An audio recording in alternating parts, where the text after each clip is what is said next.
Till Death Podcast with your hosts Ian and Jen Avina. Brought to you by Skyview Studios and Chelsea Smile Clothing.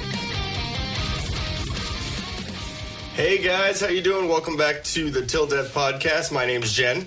And I'm Ian. How you guys doing? Thank you, and I hope you have enjoyed our little Marvel talks, because this week is Marvel Phase 1 review. No one cheered. Okay. You need like the little background. Okay, so this is going to be the spoiler warning, spoiler alert. I can't speak, that was spoiler alert. So we are going to be giving away a lot of spoilers for the MCU. If you have not seen, what is it?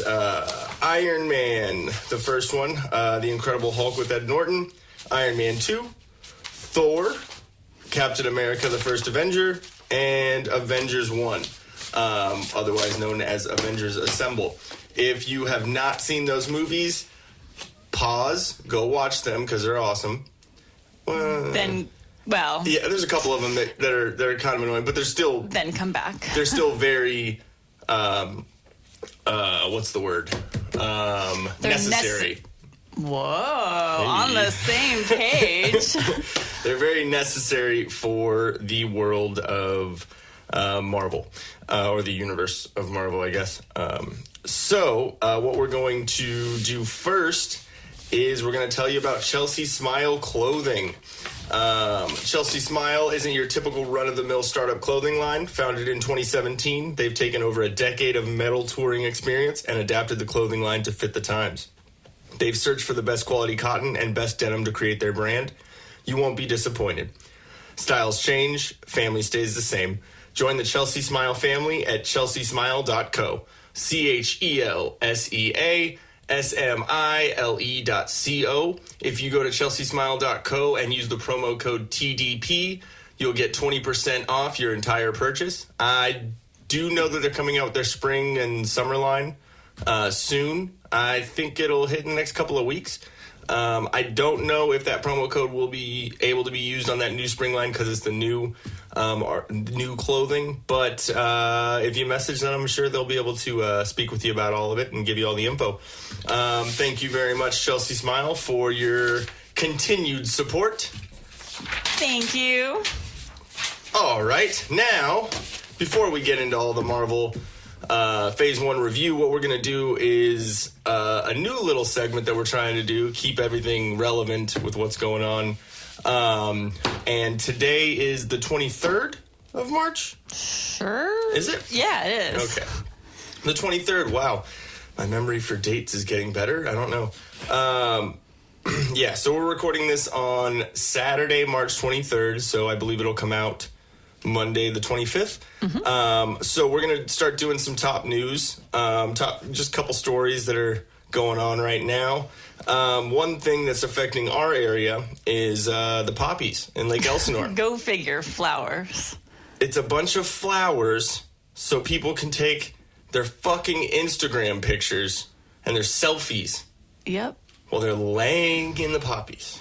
So the other thing, too, though, I found out was contributing to that, besides it just being, like, really pretty flowers. I mean, it is our state flower. Yeah, I mean, it looks pretty. Oh, well. Is because it's on a walking trail or a hiking trail. Mm-hmm. I didn't even know there was a cool trail, like a couple mile trail through there, Walker Canyon. Oh, Canyon, yeah. Yeah, so I guess people are normally out this time of year going on that trail anyways, so it's a popular trail. So that, coupled with all the flowers, is causing people to come from not only local, other counties throughout the state, out of state, out of the country. Yeah, and now we have there were some film crews there too. That's ridiculous. Yeah, it's really crazy. And they said the poppies, according to the article that came out today, poppies are supposed to remain in bloom for the next 2 to 3 weeks, and then they die off. So I'm sure all the residents are waiting for the poppies to die off so they can actually go to Costco and deal with the normal Costco traffic instead of the poppy traffic. I think this might be one of the first times anyone in Lake Elsinore said, "Please, can we have a fire?" That's a joke. Don't worry. I know that the fires are bad. Yes. Which is kind of funny. We don't want that again. Yeah, it's just kind of annoying. One thing that I was realizing is when you said Walker Canyon, I just immediately think of The Walking Dead, and I think there's just a bunch of zombies walking around in the canyon. I mean, technically, yeah, it is zombies because everyone's just staring at their phones, taking pictures of themselves. Yeah, what was it? How many thousands of people? Or what? They waited like 3 hours in line. So I was reading one of the articles, which I think they put in an extra digit, but I believe it was an additional 50,000 people were coming to the city every day, which is helping local restaurants and everything. But the article I read said 150,000, which that seems a little far-fetched to me.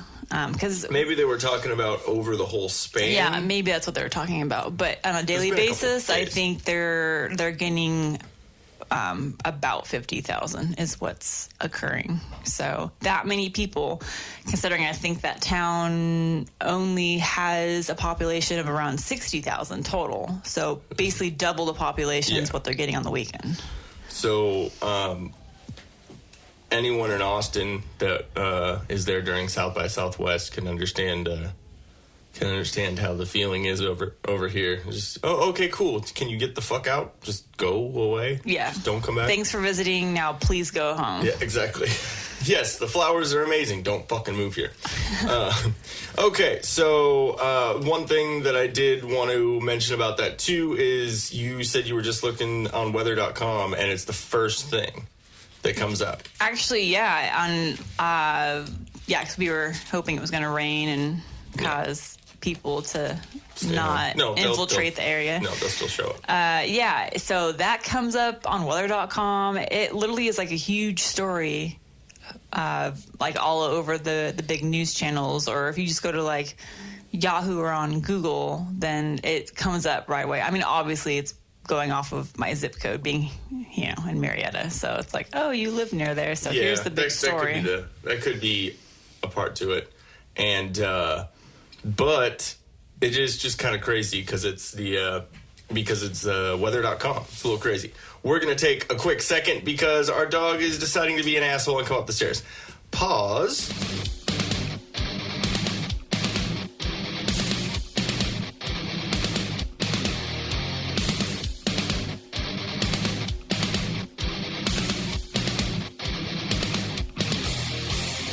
Okay, we're back. Sorry, Gonzo decided he wanted to come say hi to you guys. I don't know. You can hear the of the chair. We have to keep him downstairs because lately we don't know what's going on. We thought maybe he wasn't getting enough food or something, so we gave him more food, and he's still being a dick. Yeah, he's an asshole. He's kind of like... And he's huge.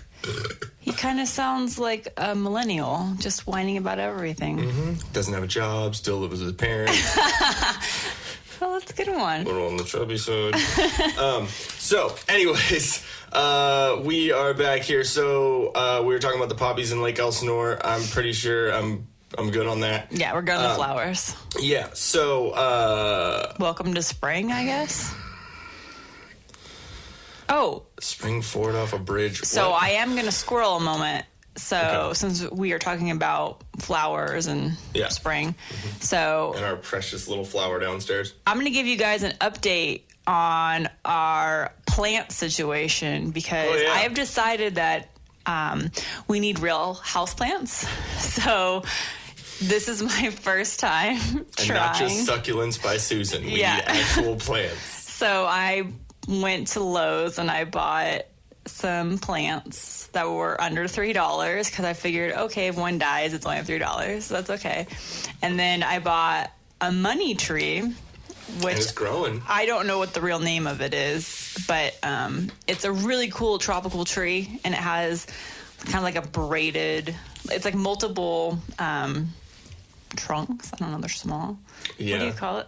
They're not branches, they're trunks. Yeah, so multiple small trunks all woven together. And I think they don't grow in nature like that. That's just how they do them for houseplants, I believe. Yeah. And supposedly it brings good luck.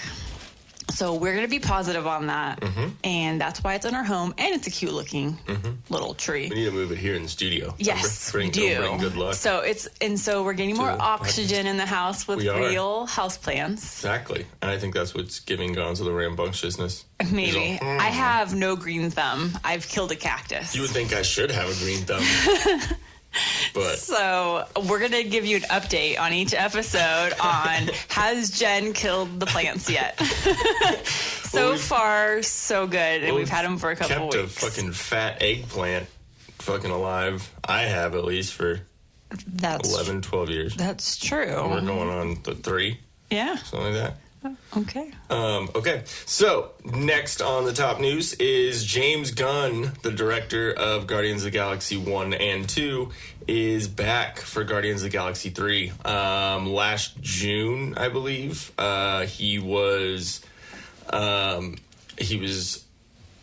fired from Guardians of the Galaxy 3 and from Disney and Marvel because of tweets from 10 years ago that people got mad about.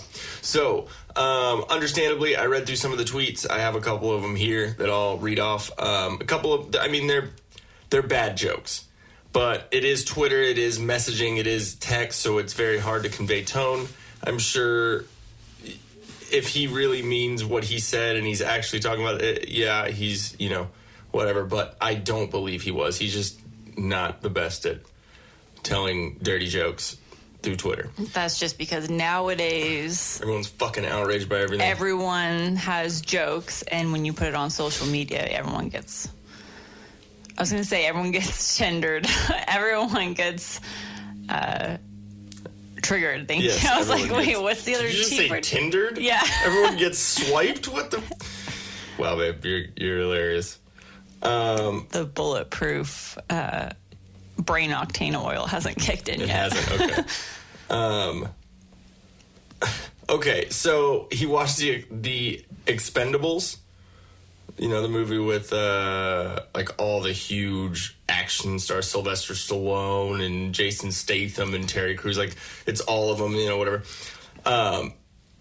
He's obviously trying to make a joke about how he felt like all crazy. Like, he said the Expendables was so manly, I fucked the shit out of the little pussy boy next to me. The boys are back in town. Obviously, that's he's joking around. He didn't, in the theater, fuck a little boy.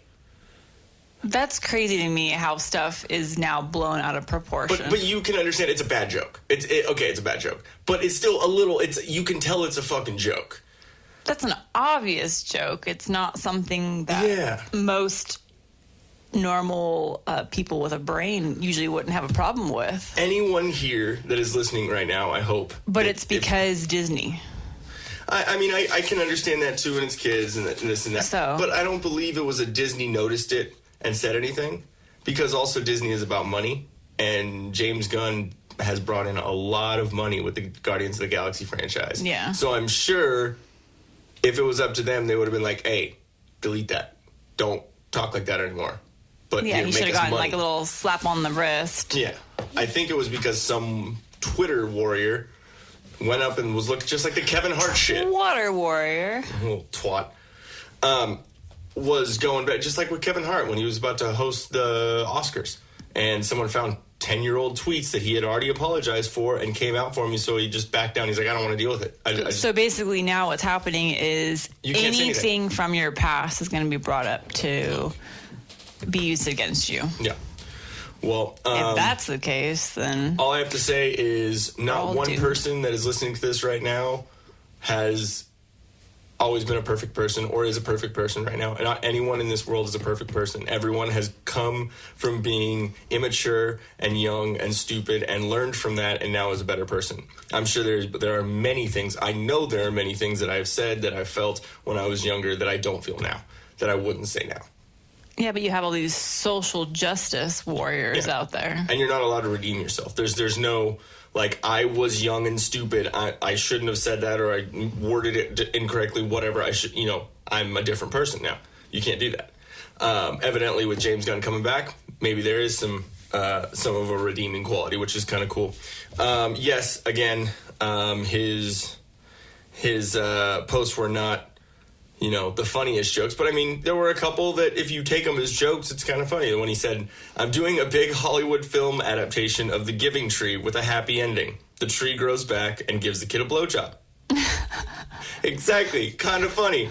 Now, obviously, if you're thinking of like child porn and you're a fucking creepy where that's where your head goes, then that's on you. Yeah, you could really take anything and twist it, and it would turn into something dirty. You can do that with anything. Yeah. If you've got a creative mind, then there you go. Yeah, I mean, you could get mad at us and Nick Wright for calling children shit seeds. But I think it's fucking hilarious. I still use that. It's just a little ridiculous. Like, yes, it might have been... You talked about that quote with the giving tree, and I'm looking over at the little I am Groot right here on my mic. I am Groot! I am Groot! That was a joke. Another one he said was watching Trapped in the Closet, R. Kelly's second best video after the one where he urinates on a child. I'm sorry, that's fucking hilarious. That makes me laugh. Yes, is it horrible that R. Kelly pissed on a child in a video? Yes, it's horrible. Is it still kind of a little bit funny? Yes. Thank you. Everyone get your head out of your twats, man. It's a joke. It's funny. Like, no one's trying to literally say... I think my goal nowadays is to see how many buttons I can push with people. But, like, unfortunately, I guess fortunately and unfortunately, everyone that's surrounding us has pretty good sense of humor. That's why they're friends with us. Yeah. So no one's shocked by anything. Yeah, it's kind of like, damn it. I'm like, man, you're supposed to react to that. But one of the... God damn it. You just had a total mind fart, didn't you? Brain fart, just... So the brain octane isn't working for you either. No, and I've had 2 cups of coffee within it. What were you just saying? Maybe it's working backwards now. Yeah, wait, what? I am Groot. I am Groot. People surrounding us. Yes. No sensitive. Okay, so we're going to move on because I can't remember that. At some point, it's going to squirrel my way back and be like, oh my God. Okay, so last thing on the top news agenda is the Disney and Fox deal, the merger that's been talked about for a while. Mm-hmm. It was a $71.3 billion deal. It happened on the 20th of March. They're getting movies, TV shows, movie studio, TV networks, and controlling stake in Hulu. Because they already had 30% shares in Hulu, and they got 30% more with this deal. So they got 60%. I've always wanted to check out Hulu and see what's all available on there. Right. I mean, there's some cool stuff. Is it like a Netflix? Yeah, it's like Netflix or the Amazon Prime Video. It's the same kind of concept. Are they just video or movies, or do they have TV shows? No, they have TV shows too. I think there's like some stuff. I haven't watched Hulu in a while, so I mean, it could be a lot better. But it seemed like it was kind of But I could be wrong. So they get basically what Disney gets in the Fox deal merger is 20th Century Fox, a bunch of TV channels, more namely FX and the National Geographic Channel. Those are pretty big channels. What they are not getting in the deal is Fox News, Fox Sports, the Fox TV network, and Fox Corp, which is a lot of the Fox News stuff and Fox Business and all that. That's crazy for that amount of money, and they're not getting those. Well, they didn't want it. I think there was like a deal they didn't want to have because it's Rupert Murdoch, I guess, owns that part of Fox. Mm-hmm. So he doesn't. He's staying there. He wants to take have control of or his stake in that. So he doesn't want Disney to have control of it, which I understand. Disney representing like sports and news. It would just be weird. Yeah. Be weird seeing like Bill O'Reilly and fucking Mickey Mouse. It's going to be, the world in 40 years is Disney's going to own everything. It's going to be Goofy giving us the fucking news. Pretty close to Might now. Be better. Yeah, yeah, exactly. Hey! Oh, wait, that's Mickey. I was like, you're getting your characters mixed up. Yep. Okay, so let me see real quick. One other thing that is awesome about this merger is that Disney now has ownership of X-Men and the Fantastic Four / Silver Surfer. Better. Which is great because we were talking about Spider-Man and how the earlier Spider-Mans, the 2 different actors that played Spider-Man, so there was like 5 movies, they were Fox. They were Fox and Sony. And now this new Spider-Man, the Homecoming. I'm sorry, but Fantastic Four is horrible. Oh, so bad. So bad. It was really, really cool that there was a Fantastic Four movie, but it was bad. It was really bad. And the Silver Surfer was just horrible. A lot of the X-Men movies were pretty good.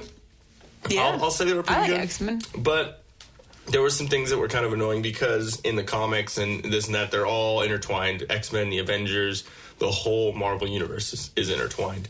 So it was kind of annoying, just like since Marvel didn't have the rights to the X-Men, they couldn't use adamantium, which is what Wolverine's claws come from. That's the metal that's in him. They couldn't use that. Because in the original comics, Cap's shield, it was vibranium, adamantium, and then I believe another element that I can't remember right now. But they couldn't use that, so it was just vibranium.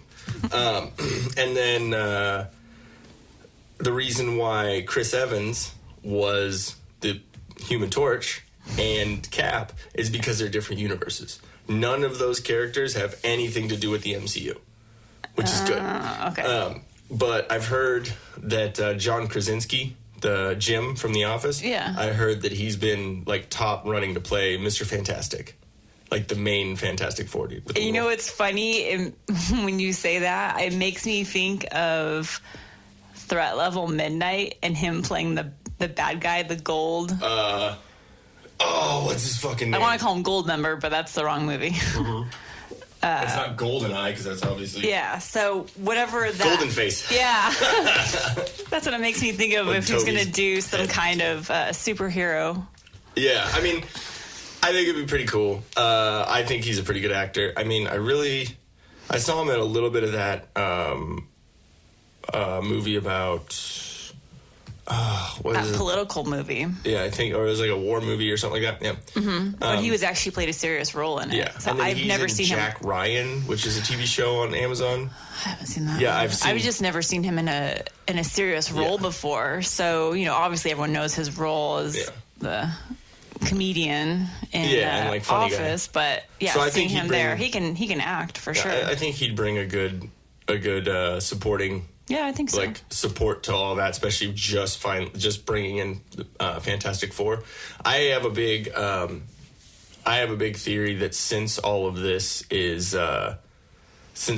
happening, because now in the MCU, because Avengers Tower or Stark Tower in New York, it's not there anymore. It was sold, because if you remember in Spider-Man, the new Spider-Man, Happy Hogan, Happy. Yeah. He was talking to Spider-Man on the phone saying he's head of the movement of all of Stark's tech and everything out to Avengers, out in the country, up in upstate New York. So he's moving all that, so they're selling Avengers Tower. There's a theory that it's going to be Oscorp, like from Spider-Man and Green Goblin and Willem Dafoe's character, all that. There's a theory that it's going to be that. I personally think it's going to be, I forget the name of the company, but Reed Richards, Mr. Fantastic. I think it's going to be his building, and he's going to come in and own it, and that's how the Fantastic Four is going to come into the story. Oh, that'd be cool. Be kind of cool, right? So I'm really interested to see. They're gonna have to tie it in somehow. Exactly. And what's great is that they are going to be able to retell the story. And I already really love how Marvel has little like jabs at when characters get changed or actors change over, like when Bruce Banner isn't Ed Norton. Yeah, they do it on purpose because obviously everyone knows that it's a different character, so might as well make fun of it. Yeah, or like when Don Cheadle is War Machine now and it's not Terrence Howard. Yeah. There's like one part in Iron Man 2, we'll get into it, but there's one part where Tony looks at him like, hey, like kind of gives him a look like, you don't look the same. So it's kind of funny how they put those little jabs in there. So having all those jabs to like who becomes Wolverine, who becomes Dark, or Jean Grey, and like all this, or Professor X, they're going to have like a little poke at who it is now. I think it'd be funny. And I hope that they continue with Ryan Reynolds as Deadpool, because Oh my god! Yeah, I don't really He's know so who great. else could play it. Oh, no like, one. the no way one can he play. does. No, he is Deadpool for Because life. it's all about the sense of humor, and it's not. It's more than just him being funny. It's the way he delivers it. Yeah, it's his. He's amazing. Ryan Reynolds is one of my favorite comedians. He's just so great. Okay, moving on. Now we are gonna start our Phase 1 review. Woohoo! Okay, so we are starting with Iron Man 1. Came out in 2008. It's directed by Jon Favreau. It has Tony Stark, Pepper Potts, James Rhodey Rhodes, Obadiah Stane, Yinsen, Happy Hogan, and Raza. So basically, Tony Stark, if you don't know, is played by Robert Downey Jr., and he is Iron Man. Pepper Potts is played by Gwyneth Paltrow. James Rhodey Rhodes is played by Terrence Howard in this one. There are a couple little teases to him becoming War Machine, which is pretty cool. Obadiah Stane is Jeff Bridges, otherwise known as Ironmonger. He wasn't labeled as Ironmonger in the film, but there's a really cool part where he's talking to Tony and he says something about being an ironmonger. So it's cool. It's a cool callback to the comics. Yinsen is the man that saves Tony's life, and he's actually in the comics too. But since Iron Man has been around from Vietnam War, all this, his Yinsen's character and Tony's character has changed over like reboots of the character. So Yinsen used to be a Vietnamese guy, or like an Asian guy, because it was the Vietnam War. Happy Hogan, played by Jon Favreau, as he's directing it, is awesome. I think he plays it well. And then Raza is a leader of the Ten Rings. He's the leader of the group that kidnaps Tony Stark. It's pretty cool. In the ransom video of that, you see the Ten Rings emblem in the back, and it kind of has that little tease. So what I'm going to do here is I'm going to read the synopsis, if I can pull it up correctly. So the synopsis for Iron Man is: the film tells the story of Tony Stark, a billionaire industrialist and genius inventor who is kidnapped and forced to build a devastating weapon, otherwise known as the Jericho missile. Instead, using his intelligence and ingenuity, Tony builds a high-tech suit of armor and escapes captivity when he uncovers a nefarious plot with global implications. He dons his powerful armor and vows to protect the world as Iron Man. So, before we get into all my nerdiness and all my Easter eggs, what did you think of Iron Man? I like that movie. I actually like all the Iron Mans. Yeah. Well, let's see, which one was, the one with the whiplash? yeah, that's probably my least. Iron Man 2. Yeah, that's my least Mickey favorite. Rourke, Yeah. Yeah, I mean, out of the three, So definitely. it'd be like 1, 3, and 2. Because 3 has the Mandarin, and 3, which we'll get into later. Yeah. I don't know. I really like it. It's a solid movie. And it's the first one that's a part of the MCU. It's like the main start of it, which is really cool. At first, when I first started watching it, I didn't like Stark, just because his attitude. He's very arrogant, very. I'm better than you. Yeah, exactly. But that kind of grew on me. Yeah. And he's funny. Because he's quick. He's quick-witted. He has those little quips. But one thing I will say is the very first thing that is in an MCU movie is AC/DC. Yeah. So great. I mean, Back in Black. Mm-hmm. It's like, oh, this movie's going to be great. So, A+ on picking some awesome tunes to start off the universe. Okay, so one cool thing about the Jericho missile, which I was saying in the synopsis, is when he is demonstrating it to all the generals, he says, what? No, I'm just laughing. I'm picturing that scene in my head when they're out in the middle of the desert with it going on. Yeah, and he's just standing there and they all go. Yeah. It is really, really cool. But one cool thing that he says is it's based on the repulsor technology, which repulsors are his his hands, and like when he becomes Iron Man. So it's cool. He already had the technology, but he just didn't put it into a suit until after he went through all that shit. So kind of a cool thing on Marvel's part. That's one thing you'll notice about Marvel is every character, every little thing here and there has some sort of meaning to the comics or the universe. Yeah, very detailed. Which is really, really cool, which is perfect for Disney, because if you go to Disneyland, there's details in everything. You know what I mean? So it works very well. So one cool thing also is in the scene in the cave when he breaks out and he builds the Mach 1 suit and all that. Tom Morello from Rage Against the Machine is actually he's the terrorist that, like, after he breaks the door down, he's standing in front of Tony when he's like in the cage before he comes out, and then the light comes on and he turns around, that dude's face, that's Tom Morello. I thought that since the day the day I first saw it. And I was like, dude, that looks like Tom Morello. And it really is? It really is. He played a cameo. And it's kind of funny because he's in a band called Rage Against the Machine. Yeah. And Rage Against the Machine. Yeah. Kind of awesome. Little tidbit in there. Yes, I'm a nerd. So another thing we're going to do for every Marvel movie is talk about Stan Lee's cameos and talk about the post and mid-credit scenes. Stan Lee cameo on this one is Hugh Hefner. Oh, that's right. Tony walks by, he's like, hey, looking good, Hugh. Looking good, Hef. Turns around, huh? It's pretty funny. One cool thing about this movie, too, is you get introduced to Agent Phil Coulson, which is played by Clark Gregg, which I think he's an awesome actor. I swear he looks the same age in every movie, even though... Even in Captain Marvel, it's the same thing, Captain put Marvel, hair on him. Yeah, I'm like, nope, it's the same dude. He hasn't aged. Yeah, exactly. He's a Skrull. I think that's what it is. So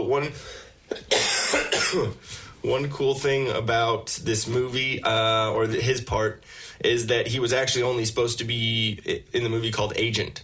They didn't give him a name, they didn't give him any backstory or anything, but they liked Clark Gregg's performance and his personality towards the role, so they gave him an expanded role, and he was a part of all of these first 5-6 movies, which is pretty cool. Nice. So I was talking about Ironmonger, and it's Obadiah Stane's villain name, which is cool, a little callback. One thing that I kind of like too is on that Mad Money TV show that they have on news, where it's that guy yelling and it's like crazy. He's talking about stocks and whatever. It's like on the Fox Business Channel. What they call Stark's company when he decides to stop selling weapons is Stark raving mad. That's the thing in the very. Oh, that's cool. Which I thought was funny is because it's kind of like the joke that Doctor Strange and Bruce Banner say, or no, it's about Doctor Strange and then forget I'll remember his name later, but the Asian guy, the other, like his partner in crime. Yeah, I forget his name. Wong. There we go, Wong. I'm dead serious. They both are talking about Ben and Jerry's flavors of ice cream, and Tony Stark has one. It's called Stark Raving Hazelnuts. So I don't know if that was meant to happen, but it's just kind of cool how it's the first fucking movie, and then it's an Infinity War, like 20 movies. I don't know, just little cool things about Marvel. One thing that I always notice about this movie is Tony Stark's AI and how he manipulates his computer, and it's like the visual of it. It's just really, really cool. It's kind of floating there in air. Yeah, it was one of the first times I ever saw something represented like that on a film, and it was really cool. It was like when he's taking apart the suit and just throwing things away, and it's like all a visual, like augmented reality kind of thing. I'm trying to think of any other movie that has something like that. Yeah, I'm sure there is, but it wasn't done that well. It wasn't done as well as this. So grade A to Jon Favreau on this one, and the special effects team. But one cool thing, Jarvis, he's played by Paul Bettany, and what's cool is Jarvis becomes Vision later on in the story, and it's actually played by Paul Bettany. Which, yeah. So, because if you see, it's the same voice, it's the same. Yeah. So, don't worry, I'll break everything down for you. I know. I'm like, you're like, wait. What the fuck? Yeah. So another cool thing, Jarvis. Oh my gosh, it's all clicking right now. I'm seeing light bulbs going on. It got really bright in this room right now. But the cool thing about Jarvis is the acronym Jarvis is just a rather very intelligent system. So it's actually not just his name. It's kind of cool. I like how they did that. And he's actually in the comics too. He's actually like a real person. He's not an AI, but it was back in like the 60s. So and 70s. wait, so Scarlet Witch and him? Yeah. He's an AI. He's a being made from the Mind Stone and. Okay, it's all clicking. So I'm like, where did he come from anyway? That's come from Age of Ultron. When they were all sitting together and trying to pull that up, and then remember he put But we'll sorry. When Jumping ahead. That's phase 2. So that's the next Marvel episode. We'll get into that one, and you'll be like, holy fuck. Okay, so the Ten Rings, like I was saying, is a terrorist organization that's always been in the comics. It was involved in all 3 Iron Man movies and Ant-Man. In the comics, the name comes from the 10 rings that give its leader, the Mandarin, its powers. The Mandarin was the one that was in the third one, but that wasn't the real Mandarin. That was a fake. He was an actor, remember? Basically what that was is Aldrich Killian. When they came in to kill him. The guy who lit on fire, he was impersonating the Ten Rings and impersonating the Mandarin. So basically that had nothing to do with the Ten Rings. It was like a front. Yeah. So, within the Marvel universe, they're not too pleased with him, even though he's dead. So, let me see. Yeah, it's just kind of cool because in the comics, the Mandarin is an actual, pretty badass villain. And he wears 10 rings on his hands that he gets from, an alien power, and it gives him, this crazy power. So the 10 rings. Kind of cool. So when Tony goes back to Golmira, that town, and he goes and kills all those terrorists after he has the Mach 3 suit, when he goes back there and he's shot down by a tank, he's flying in the thing and gets shot down. Yeah. If you notice, it's his left shoulder, it's his left arm. Yeah. And he gets shot down. If you watch all the other movies that he's in, he's always holding his left arm or holding his wrist or something. Yeah. So because of that injury. So getting shot down by a fucking M1 Abrams It's just tank. a slight injury for him. It's a flesh wound. It's just kind of crazy how the continuity in the movies, they keep it going. Even in Infinity War, before it came out, a lot of people were thinking that he was going to get his arm cut off or something like that, because it's this build up to why is he always grabbing it? It would seem like something they would do. Yeah. So also one cool little pop culture reference on this is the arc reactor scientist is Ralphie from A Christmas Story, the actor who plays Ralphie. Pretty funny. He's got a little cul-de-sac. Sorry. The bell ring. So the post-credit scene in this one is Tony Stark finally meets Nick Fury. Jarvis gets overridden. Basically, Nick Fury, Sam Jackson's character, kind of comes in and says, "I am Iron Man, huh?" What did he say? "I'm here to talk to you about the Avengers initiative, and you're not the only superhero." Basically, he's just basically saying, there's who do you think more you are? people like you. Just cool because it's the first appearance of Nick Fury, and a little tidbit about him is because Nick Fury in the comics with Cap and Iron Man, back in the 60s, 70s and all that, he was a white guy who was like a SHIELD agent or like a spy. And when it was rebooted, his likeness was actually made in the comics after Sam Jackson. They actually wrote the character and redesigned him after his likeness, after everything, which is kind of cool. And in that, he actually says, there's a comment by the character of Nick Fury in the comics saying, if anyone was to play me in a movie, it would be Sam Jackson. So Sam Jackson's agent read that, told Sam, and he was like, hey. So he ended up playing Nick Fury. So It's kind of cool how that all mixed in. SHIELD is introduced. It's originally the Strategic Homeland Intervention Enforcement Logistics Division. A little bit of a mouthful. Let's call it SHIELD. Also, one kind of cool thing to note is the SR-71 ship that they mention when he's flying way up in the sky and trying to beat the altitude record. He freezes when he's in the silver suit. The SR-71 is actually a real ship. It's an American ship, and it's I believe it's the same ship that the X-Men used when they were saving the world in all those movies and stuff. It was the SR-71. So it's kind of a little nod to like, I'm going to beat that. All intertwined. Kind of cool. You know what I mean? Like, it has nothing to do with that universe, but they're still like, fuck you, Fox. Like, already. It's pretty good. So, another thing that's cool is Cap Shield's prototype is in the background when Iron Man is caught by Pepper while he's taking off the armor. You know, when he's in the machine and his arms, he's like trying to take everything off. Yeah. He's all, be honest, this isn't the worst position you've caught me in.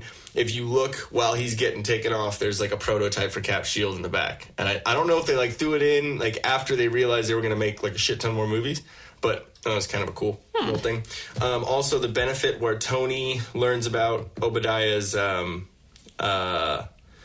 double dealing. You know, when he goes to that thing that he's not invited to, he just shows up and he sees that Vanity Fair journalist again. The trash that got taken out? Yeah, the garbage. That was actually held at the Walt Disney Music Hall before they were owned by Disney. That's kind of cool. Ooh. You know what I mean? Like an early, like, hey, this might happen. So, cool. We are done with Iron Man 1. Yeah. Anything Done. you want to say about that? You gave so many extra details on that. Yeah, so last episode was a Gen-heavy episode. This one's going to be me. Sorry, guys. Okay, The Incredible Hulk also came out in 2008. Hulk mad! Also came out in 2008. Let me see. I gotta bring up the next one. Hulk is what you turn into when you don't have your coffee in the morning. Yeah, you also. Here's She-Hulk. I don't know, was that a chicken? I don't know what that was. It is like, what, robot chicken? Okay, so this movie was directed by Louis Leterrier. I don't know. That was a good try. Leterrier? I don't know. Yeah. Leterrier. Leterrier. That works. Let's go with that. Cool. All right, so it has Bruce Banner or the Hulk, starring Edward Norton, his only portrayal of the Hulk in the MCU. Betty Ross is played by Liv Tyler, and then neither of those two show up again in the MCU. Well, the Hulk does, but just not in Ed Norton. But General Thaddeus Thunderbolt Ross is played by William Hurt. He's Betty Ross's dad, and he's always been kind of a nemesis to the Hulk in the comics and stuff. There's also Emil Blonsky or Abomination, played by Tim Roth, which is pretty cool because he was in Reservoir Dogs, and Dr. Samuel Stern's name or code name was Mr. Blue. So it's kind of cool how they have that tie-in. One cool thing about this also is the intro into the movie is the same intro where he's in the chair and he's like moving around and the gamma radiation goes across his eyes. It's the same intro as they had in the old TV show in like the 80s. Oh. So it's like the same setup, just with I like when they do consistency like that. Exactly. I will say this is probably one of my least favorite Marvel movies in the MCU, but it is cool what they did with it, how they threw in these little Easter eggs and all that. Like in the very beginning, there's all those files kind of shuffling around, and you see like Nick Fury in this, and like it kind of brings it all around. Did Edward Norton decide he didn't want to be that anymore, or did they choose? Well, I believe what I kind of read up on is that Mark Ruffalo was supposed to be the Hulk the whole time, but since Paramount is the one who was running the studio, they told them it has to be Ed Norton. Kind of like a Brie Larson thing. One of those I had things. nothing against Ed Norton, though. Yeah, I like Ed Norton, and I do like his portrayal of the Hulk. It was definitely good, but I don't know how well his humor and how well his character would go along with the other ensemble. I you know what I mean? I can't even think of a movie that he played in that was Like that kind comedy. No, because everything he's been in seems like more on the it's serious crazy. side. Yeah, go watch American History X. That movie is ridiculous. Yeah. Or Fight Club. That's what I'm saying. Like, when I think of him, I think of those movies. Yeah. So, The comedy was more on like the Brad Pitt side, or even Meatloaf Yeah. being bitch tits. Or Bob bitch tits. Okay, so squirrel moment on that. But anyway, so back to Incredible Hulk. One thing is cool is the Battle of Harlem. At the very end when he's fighting Abomination. He doing the Harlem Shake. Wow. He is that fight is mentioned numerous times to the MCU, so it's a real, like, again, it's one of the not as great MCU movies, but it is kind of essential to get the Hulk's backstory. So let me read the synopsis real quick. In this new beginning, scientist Bruce Banner desperately hunts for a cure to the gamma radiation that poisoned his cells and unleashes the unbridled force of rage within him, the Hulk. Living in the shadows, cut off from a life he knew and the woman he loves, Betty Ross, Banner struggles to avoid the obsessive pursuit of his nemesis, General Thunderbolt Ross, and the military machinery that seeks to capture him and brutally exploit his power. As all three grapple with the secrets that led to the Hulk's creation, they are confronted with a monstrous new adversary known as the Abomination, whose destructive strength exceeds even the Hulk's own. One scientist must make an agonizing final choice: accept a peaceful life as Bruce Banner, or find heroism in the creature he holds inside, the Incredible Hulk. So that's a pretty apt explanation of the movie. I like it. But one cool thing about this, and it comes back in Avengers, is there was a deleted scene in this movie where Bruce Banner takes a gun and tries to kill himself, but the Hulk stops it. The Hulk says nope and turns into the Hulk and stops the bullet. And so there's that, which is really cool because in the Avengers, Mark Ruffalo, and it's not Ed Norton, so it's a little funny, but he talks about that whole situation. I'll get into that when we go into the Avengers review here at the end. Also in the all the stuff's flashing and all those files, like I was saying, it's a lot of cool stuff. Stark Industries, the sonic cannons that were used later in the movie, the schematics for them. Yeah, when they're battling the military. And he jumps and you like in that big park. Yeah, like the two tanks have that on them. Yeah, those sonic cannons, the schematics for them are in the very beginning of the movie, the opening credits. So you like see Stark Industries. It's kind of cool. Oh, gotcha. The cryo super serum is the same super serum that was given to Cap, but it's just a little altered, just because it's not Howard Stark, not the original scientist. But on the can it says cryogenic something. It says the scientist name who made it. It's kind of a cool callback. Also, when Abomination spits out the tooth, when they're fighting in the thing, and he spits it out, and is that all you got, or whatever? It's they do the same thing in Avengers: Age of Ultron, but it's Hulk doing it to Iron Man and the Hulkbuster suit. So it's kind of a funny little callback. No one really talks about this movie too much in the MCU, but there's funny little callbacks like that, so it's enough. Let me see. So we'll go the Stan Lee cameo. He is the man who dies from drinking Banner's blood. Remember when he cuts his hand and it drops in the drinks? Oh, yeah, into the soda or whatever. Yeah, and then Stan Lee, he feels He's all strong and then dies. He buys the soda and... There was also a cool callback, Stan Lee's restaurant. When he goes there, Stan Lee, and then the guy who owned it kind of looked like Stan Lee. Yeah. This is a cool callback. All these Stan Lee stuff. I'm getting teary-eyed. So the post-credit scene... there's not really post-credit scenes. It's kind of like this is the only movie that really doesn't have any, but it's still cool what they did at the end. So the last scene has Tony Stark and General Ross meeting in a bar, talking about the Avengers and putting a team together. And what's cool is General Ross says, "Reload," as he's getting another drink, as he chugs it down. Reload. Reload. And he's drinking a green drink, which is kind of cool. The Hulk's green. He's drinking a Midori Sour. Yeah, or an Incredible Hulk, because there's actually a drink called that, which is kind of funny. Also, it shows Ed Norton at the very end. He's sitting all, he's trying to style. Calm, harness that Hulk. So you see his eyes go green.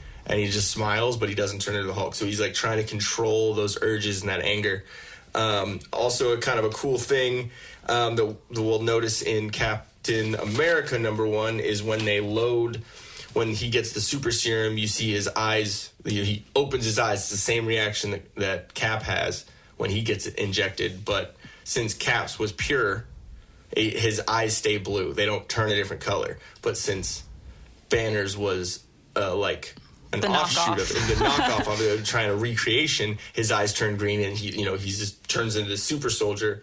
It's not like his body is, it's not. His own body is not made stronger. Yeah. Well, because he was a tiny little fucker. Yeah. So I'm sorry. I'm remembering when you told me like his head looks so tiny. No, his head looks so big on his little body. His head is huge. He is like a stick figure, and you draw a ginormous head on it. That is Chris Evans in Captain America, the first one, which we'll get to in a couple movies. Next one, Iron Man 2 came out in 2010, directed by Jon Favreau, also, who he also stars as Happy Hogan. So we got Tony Stark, Pepper, and Rhodey. Tony Stark and Pepper, same actors. We got RDJ and Gwyneth Paltrow. Rhodey is now replaced as Don Cheadle, and he actually gets to be War Machine. So, to Terrence Howard, which I thought he was a good Rhodey. And he was the same actor in all those Oceans 11. Oh, Don Cheadle, yeah, he was like an English guy, yeah, he's the English guy, yeah. Okay. Yeah, so, I mean, I like Don Cheadle. I think he's a great actor. I think he plays Rhodey well. Yeah. I think his and Robert Downey Jr.'s I think it works. Back and forth works. I also kind of like Terrence Howard's. For some reason, I'm blanking on Terrence Howard. Terrence Howard, he was in Crash. He was in Hustle and Flow.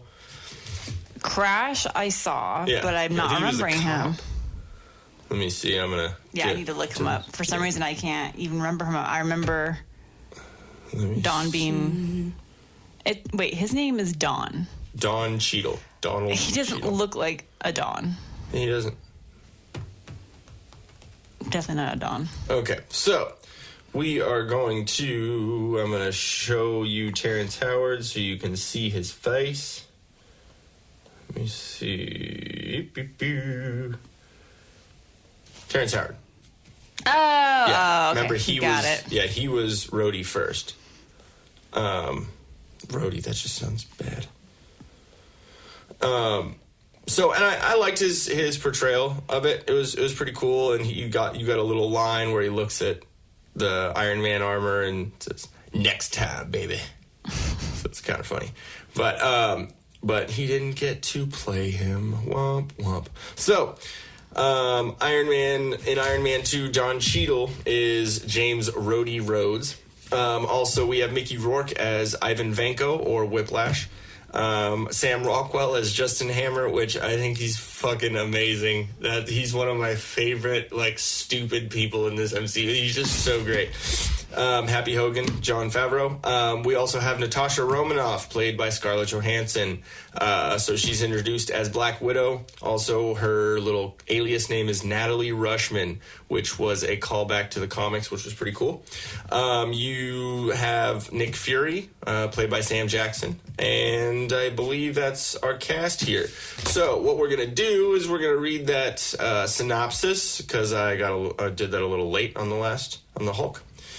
Let's see, where are we at? Okay. With the new world now aware that he is Iron Man, billionaire inventor Tony Stark, played by Robert Downey Jr., faces pressure from all sides to share his technology with the military.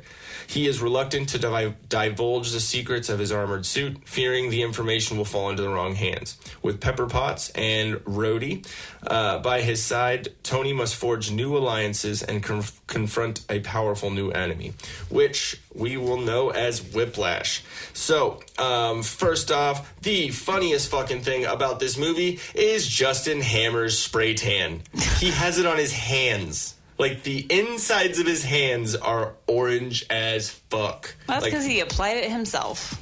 He looks like he dipped he's just sat in spray tan. No, he went into one of those spray tan... You mean like Ross? Machines, Ross where it's okay, now turn. That's him putting his hands no! Yeah. Okay, so What's kind of cool about this too is when they're having the press conference, when Congress or all them or like government is asking Tony Stark about the Iron Man suit and the information they're trying to get it out of him. He says, well, I just kind of saved your asses, basically, like kind of saved the world. I'll take Secretary of Defense. Like he's not taking it very seriously. Yeah, but what is really cool is in the comics, Tony Stark was actually the Secretary of Defense. So, again, Marvel having that kind of cool nod to the comics, which is awesome. You don't care because you're not as much of a nerd as I am about the comics. But also, another cool callback to the 10 Rings is Vanko, when he's getting his fake passport, that's actually been confirmed as a 10 Rings member. So it's another Iron Man connection to that terrorist group. Okay. When Happy and Tony are fighting or boxing in that ring, yes, and then Black Widow comes in and knocks him on his ass. Kicks his ass. It's kind of a cool thing that they did that because in the comics, Happy Hogan was actually a boxer. So they put him in the boxing ring. Definitely doesn't look like a boxer. No, definitely. John Favreau is not a boxer. Another cool thing and reference to the comics is when Tony is drinking at his birthday party and just absolutely annihilated. It's a reference to Tony Stark's alcoholism in the comics. There was actually a whole comic line of how he was an alcoholic and it was down in the dumps and all that. So it's kind of cool. It was still a kids movie, or more lighthearted PG-13 or whatever, but they still kind of threw that darkness in there, which is cool. Also, when they're fighting, when Tony and Rhodey are fighting and they're both in the suits, he says, "You want to be the war machine?" Ha ha! Said it.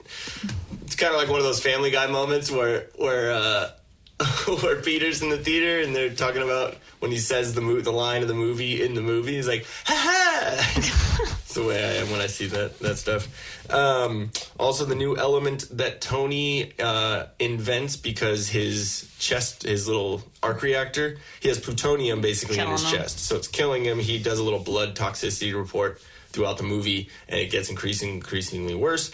So once he realizes who Natasha or Natalie Rushman is, that she's Natasha Romanoff or the Black Widow, and he's sitting there with her and Nick Fury, and she gives him a little shot of something. It kind of takes away the weird like hieroglyphic vein thing going on his neck, and kind of takes that away. And then he gets a bunch of stuff from his dad, like the old Stark Expo like map, and he puts it up there and kind of with that AI like finds out the new element. Yeah. Which is really cool. Like I thought that whole process, how they did that, like take away all the trees, take away all the benches, all that, and then you see it's like left, like atoms, and like it's really, really like cool. Hidden. Yeah, it was hidden. That. And one thing that I thought was funny is when Robert Downey Jr. or Tony Stark's sitting there and he goes, "Dad, been in the ground for 20 or dead 20 years, still taking me to school." Just kind of a cool little thing. Like I don't know. It was one of the things where I started liking Tony Stark a lot more. You see his backstory, but I thought that was cool. But that element that he actually finds out is confirmed as vibranium. So the same element that's in Black Panther and all that, and he refound it. Yeah, because at that point in time, they thought that was whatever the shield and everything was made out of was vibranium was the only metal that they had of it. So it's cool. Also something cool is when Tony and Nick Fury are talking about the Avengers initiative at the end and telling them that Iron Man is accepted but not Tony Stark. That whole exchange, it's really cool because in the background they have a bunch of Easter egg things on the screen, which they have a big ass map of the whole world and they have a bunch of pinpoints on there, which when this came out, there was no known of Black Panther, no known of Thor yet. There's no known of any of these things, but you see spots on that map. Like, you see a spot for Wakanda. Not explained at all. It's just there. Just somewhere on the different continent. Yeah, exactly. And they don't say anything about it. It's just for you to kind of, oh, shit. More to come. Exactly. And so then they have a little spot in New York for Harlem because of the Hulk. They have a spot in New Mexico, which we learn to be the Hulk. Or Thor, excuse me. I was like, wait, what? I just said the Hulk again. New Mexico.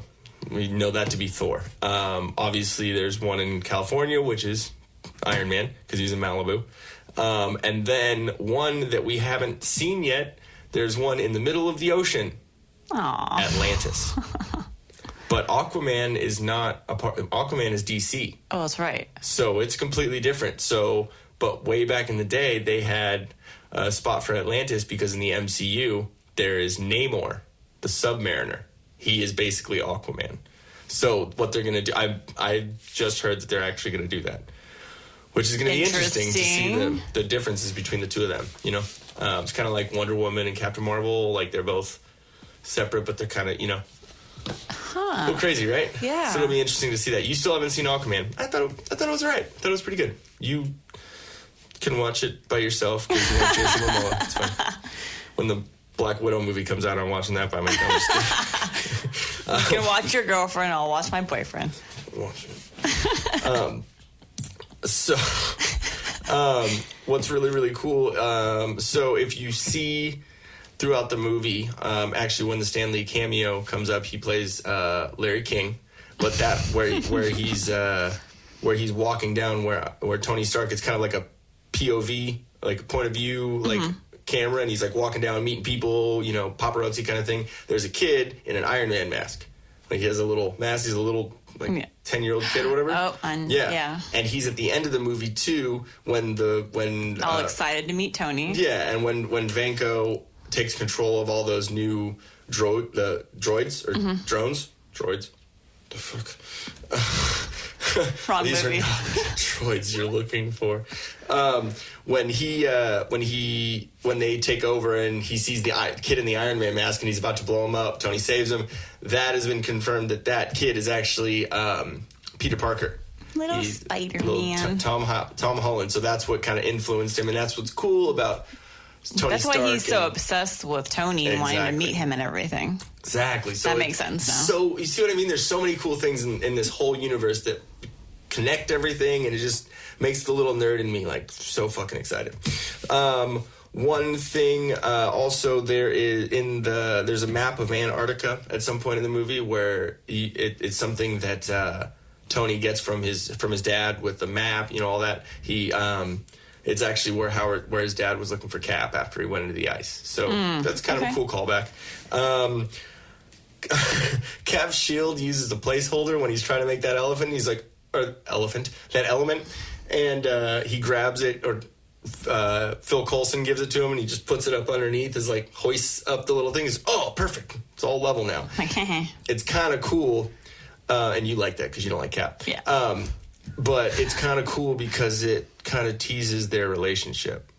Yeah, because that's how they are together. Yeah, because they're like, fuck you. So it's kind of funny. Wait, is their relationship like that because of Stark's dad involvement, or it's because Stark battling it out because of who's better than who, stronger than who? There's obviously that egotistical, my dick's bigger kind of thing, but obviously it's daddy issues because Tony's dad. Tony wasn't really close with his dad. Exactly. So Cap knew Tony's dad more than he did. Okay, that's what I was wondering. There's like that resentment, that little.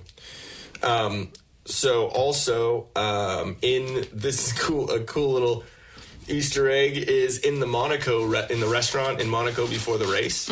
Elon Musk meets Tony Stark and actually shakes his hand, like the actual actual guy? scientist. Yeah, that's him. That's him. He like shakes his hand and meets him. It's kind of cool, right? I like your car. I also heard that when they were doing some of the filming, it was at a SpaceX hangar. So it was an Elon Musk hangar. So it's kind of cool. He had his involvement in that movie. Dude, cool. That guy is millionaire, billionaire, ridiculous. He's a genius. If you watch that Joe Rogan podcast with him on it, it's so ridiculous because for one, Joe Rogan gets him to smoke strange. Pot. I don't know if you saw that, but he literally gets him to like hit the blunt, and you kind of see his face like, huh? Like you see him like he's smart, but then now he's stoned. So it's just kind of funny. Okay, so yeah, we already got Stan Lee's cameo was Larry King. I thought this was funny because he didn't really say anything. He just like, hey, how you doing, Larry? Look like a deflated balloon. Well, Larry King. The post-credit scene in this is when Phil Coulson finds Thor's hammer, or Mjolnir. Or meow. I don't know why I can't pronounce that. It bugs me so much. I'm just going to call it Eminem. Well, you know, in Thor, the joke was meow meow. Meow meow. So glad that joke is over. So bad. But yeah, Coulson basically comes up on the crater. Mjolnir. Mule. Mule. Yeah, Okay. mule. Today's word of the day is Mjolnir. Do you know how to spell it? I'm gonna take a stab at it. Okay. I'm gonna embarrass myself right now. Mule. Mule. I'm thinking of like a mule, like M-U-L-E. Like a mule deer. Yeah. Mule so deer. I'm gonna say this is gonna be totally wrong, but it's M-U-L-E-N-E-I-R. It's M-J-O-L-N-I-R. You got those silent letters. Exactly. Fucking weird. Whatever. language. He can call it his hammer whatever he wants. You can call it meow meow, okay? Just for now. Meow meow. Meow meow meow meow meow It's meow. like two fucking cats. But basically, so Coulson in the post-credit scene walks up, sees the crater where meow meow is, and basically calls Fury, says, "Sir, we found it." It's actually one of the cool post-credit scenes that's a part of the next movie. So it's just basically like they inserted here. So it's not like extra shit. Like when you look back at it, it was at the time, but now it's just like they just inserted. You know what's random? What that scene reminds me of? Do you remember that old school movie from the 80s called Flight of the Navigator? Mm-mm. Okay, so you're going to look it up. That? Okay. So like Sarah Jessica Parker, the girl you think is really unattractive from Sex and the City. She's in it as like the nurse, and oh my gosh, I'm blanking on the actual main character, the kid, because he's a popular actor now, and he's in his home, and he's running through the forest to go and get his brother, I think, that's at the neighbor's house, and he ends up falling into a ravine and waking up, and it's like way in the future. And like his parents aren't even. What is this called? I'm looking at this up Flight right of now. the Navigator. Flight of the Navigator. I'm sure you've seen it. Joey Kramer. There's also Paul Rubens, who's Pee-wee Yes. in it. Who else? Oh yeah, Sarah Jessica Parker. Horseface. And I believe Pee-wee is the voice of the AI on the space shuttle. Oh, that's pretty cool. So it reminds me of it because it's that whole scene where, the Thor's hammer's like down in the dirt and they have all the plastic around it. It's the same thing, like this ship just all of a sudden like lands and they have all the plastic up around it, trying to figure out what the hell it is Like and how to block it off, and how to like get into it because you can't see like a door or anything like that. Yeah. You have to see it now. Okay, yeah, I was just looking at it. It looks pretty 80s interesting. It's good. I haven't seen it in forever, but yeah, random squirrel moment there. Good, but it's bad. No, it was actually good. But then again, I saw it like 10 years ago, the last time. So. Okay, so we have a couple movies to go through. Before we get into Thor, we are going to remind you guys that we need all the subscribers that we can get. So while you're listening to this, go ahead and subscribe, and you'll get immediate downloads of our new episodes. Yay! And it'll help us get more downloads and be able to do more shit for you guys, and maybe make this our full-time job. I'd like that. That'd be cool. Then we can do more for you guys during the week. Maybe do 2 or 3 of them. I was waiting for his run. You're like, nope, fuck that. Fuck y'all. Okay, so Thor, the first one, came out in 2011, directed by Kenneth Branagh? Bratwurst? I don't know. Bratwurst. Bratwurst. Okay. Bra. So, Thor, played by Chris Hemsworth, also known as the God of Thunder or the Son of Odin. There's a lot of cool different things that I wrote down here for characters' names. Yes, Odin's son. Which is kind of funny, and I'll tell you why that's funny in a second. So Jane Foster, played by Natalie Portman. I personally don't really like Natalie Portman too much, but she portrayed her okay. Loki by Tom Hiddleston, perfect. He's amazing. His facial expressions, everything. One of the best casted parts in the MCU, I think. He's otherwise known as the God of Mischief or the Son of Odin and the rightful king of Jotunheim. We'll understand what Jotunheim means here in just a second. Odin, played by Anthony Hopkins, otherwise known as the All-Father, God of War and Wisdom, and the King of Asgard and the King of the Gods. So what's really cool about Thor is it's actually Norse mythology. Most all of this comes directly from the mythology or very, very close to the Norse mythology and like Vikings and all that crazy shit. So there's also Dr. Eric Selvig, played by Stellan Skarsgård. He is a creation just for this movie and this storyline. He wasn't a part of the comics, but I think he's a pretty good addition. So Phil Coulson comes back as played by Clark Gregg. It's kind of funny. He was called Son of Cole because there's Odin's son, Cole's son. Oh, kind of funny, right? Yeah, but that's the way Thor knows how to name people is like son of this, son of Odin, Odin's son, Cole's son. So he's like Phil, son of Cole. He's like, wait, what? He's like, oh, fucking whatever, you big blonde-haired weirdo. Also, Heimdall is introduced, played by Idris Elba. Awesome actor. I love his portrayal in these movies. It's great. He's known as the Gatekeeper or the Watcher of Worlds and the Guardian of the Bifrost, which is a rainbow bridge. The Bifrost. Mm-hmm. Wow. Literally, that light bulb just went off for me right now. It's weird. So, anyways, Frigga, played by Renee Russo, is the Queen of Asgard, the wife of Odin, and Thor and Loki's mother. Clint Barton is also introduced in this movie, played by Jeremy Renner, and he's the pre-Hawkeye. So it is like that call-out where there's all those weapons, and he like picks up a gun, he's like, and then he picks up the bow and arrow. It's kind of cool. I liked it. They didn't have him as Hawkeye yet, but they still had him introduced.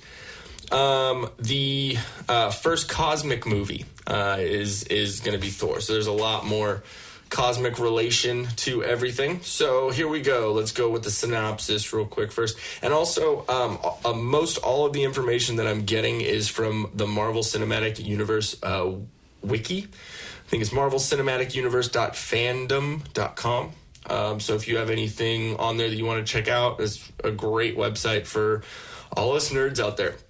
Also, a lot of info I got from watching the recap, the rewatch videos done by New Rockstars on YouTube. A lot of really cool stuff. It's pretty funny too. They have a lot more that I didn't write down that I didn't, take notes on there. So if you want to, go check them out. New Rockstars. Go check out their channel. They're pretty cool. They have awesome breakdowns of all the other movies and all the, trailers and this and that. So it's pretty cool. Want to support them. So here we go. Synopsis. Paramount Pictures and Marvel Entertainment present the epic adventure Thor, which spans the Marvel universe from present-day Earth to the realm of Asgard. At the center of the story is the mighty Thor, a powerful but arrogant warrior whose reckless actions reignite an ancient war. Thor is cast down to Earth by his father Odin and is forced to live among the humans. A beautiful young scientist, Jane Foster, has a profound effect on Thor as she ultimately becomes his first love. It's while here on Earth that Thor learns what it takes to be a true hero when the most dangerous villain of his world sends the darkest forces of Asgard to invade Earth. So, the most dangerous villain of his world would be Loki at that point. So that's who he's speaking about. One cool thing. So like I was saying, this is all from Norse mythology, and there are the 9 realms, which Odin talks about all the time. He's the protector of the 9 realms. He's protector of the king of the gods, king of the world. There's Midgard, which is Earth. Asgard, which is Thor's home and Odin's home. Jotunheim, which is the home of the frost giants. Also, which we come to find out is Loki's actual home, because he's a son birthplace of Laufey, which is the king of the frost giants. There's Muspelheim, which is the home of Surtur, which Surtur is that big fiery demon dude from Ragnarok that we see later. That's his home. That's his realm. There's Alfheim.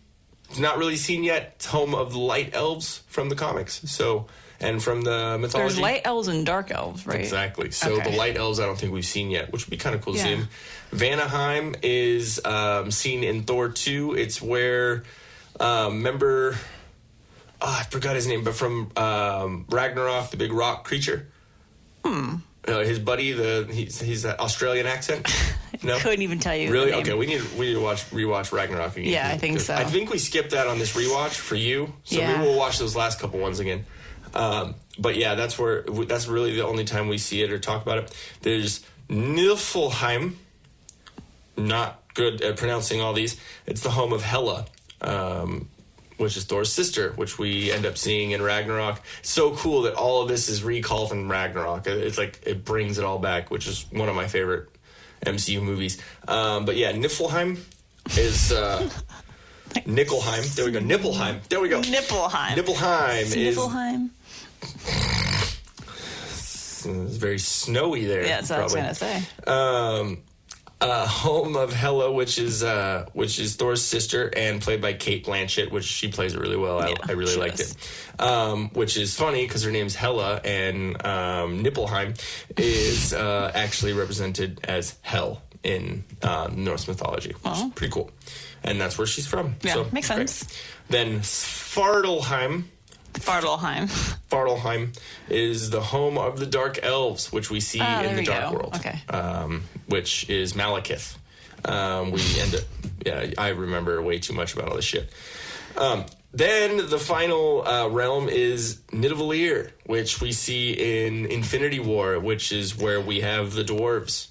So that's one of the realms. Okay. And Odin was chosen to the protector of all the realms, protector of everything. And then the reason why Thanos had the ability to go make the Infinity Gauntlet in Infinity War was because Odin fell, because he died. So he wasn't protecting anymore. Exactly. So we'll get into that in a couple episodes on Phase 3, but just wanted to throw that in there. So one of the funniest things that I think is Thor's dyed facial hair.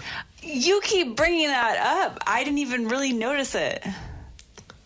His hair is blonde, and then he dyed his eyebrows and beard to be blonde. I just thought it was fucking hilarious. I just thought it looked go back so and rewatch it. It's so cheeseball.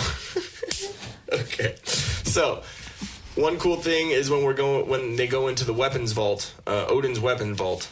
It's basically like his treasure room. It's in mythology. It's in the comics. It's really, really cool. All the callbacks in this. They have Mjolnir, which was crafted by a dying star, which was in Nidavellir with the dwarves. The dying star that they restarted.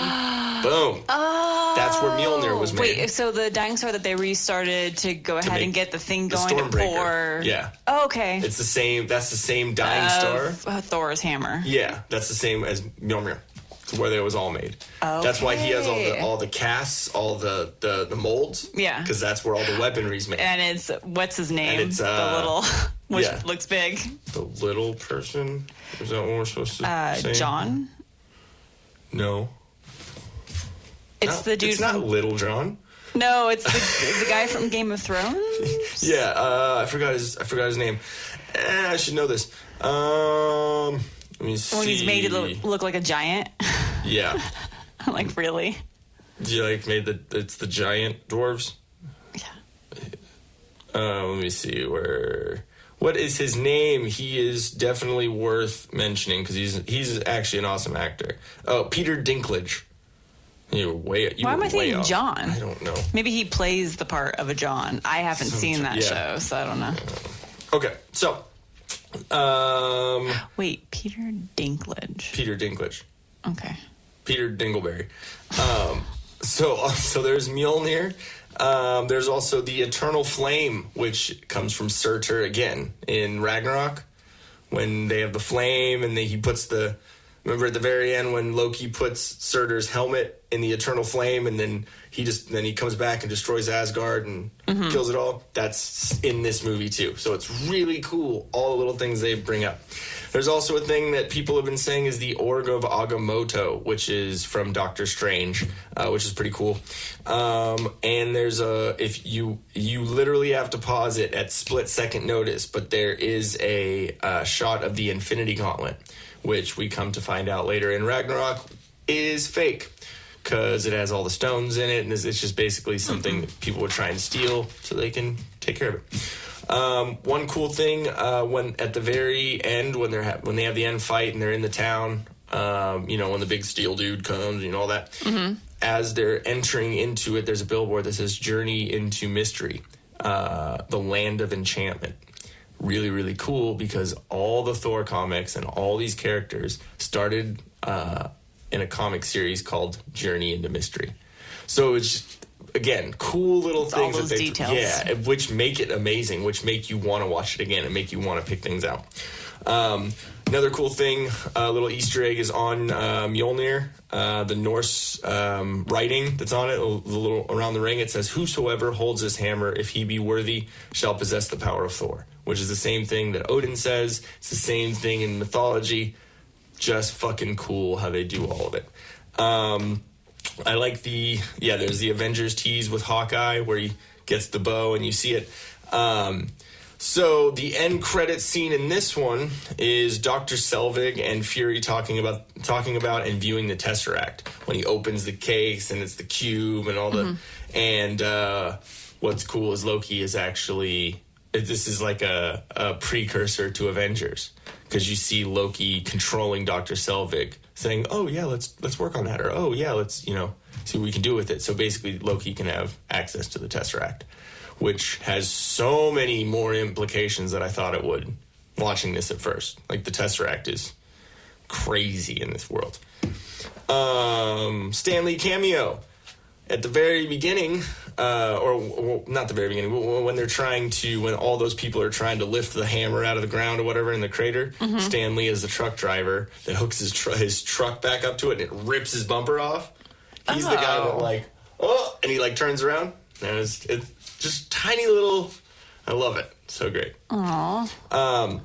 So we come to learn later in the MCU that the Tesseract is the Space Zone.